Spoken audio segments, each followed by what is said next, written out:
I'd like to kick things off, man, with just asking you a general question. Can you describe your journey toward becoming a working, successful playwright and talk about any pivotal moments that occurred along that journey?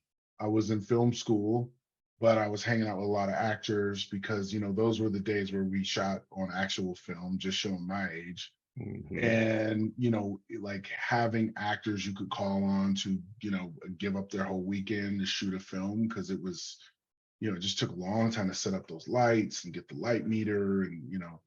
So I just started hanging out with a lot of actors from the theater department and I would help them learn lines and I would go see their plays and just opened me up to contemporary playwriting. I thought to be a playwright, you had to, be like dead for 100 years in English. When I graduated, in those days, if you wanted a career in film, you had to move to LA. I decided to stay in Chicago and just get my artistic confidence up.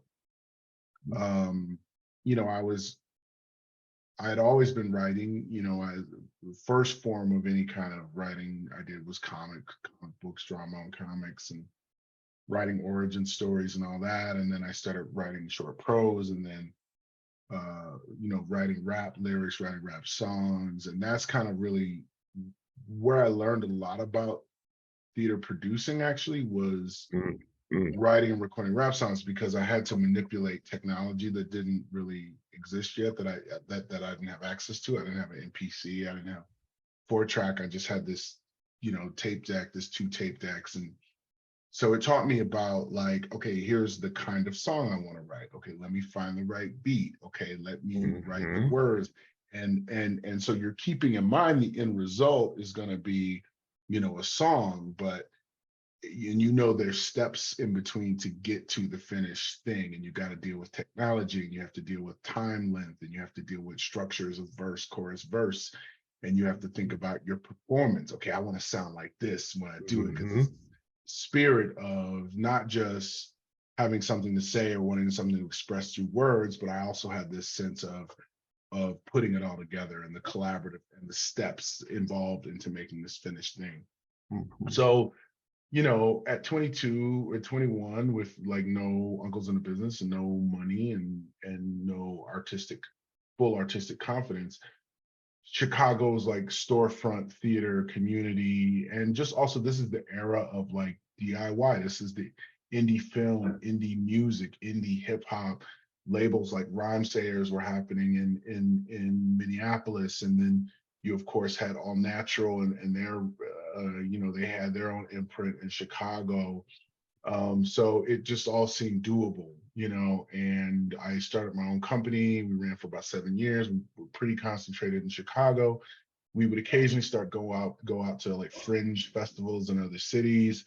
A wonderful company called Tricklock brought me out to New Mexico for their festival. So I was starting to expand a little bit, and then I Mhm. shifted gears. And once I found out that playwrights were getting these things called commissions, and they were getting and their plays were getting produced, and they were getting these things called royalties, which I'd only heard about in music.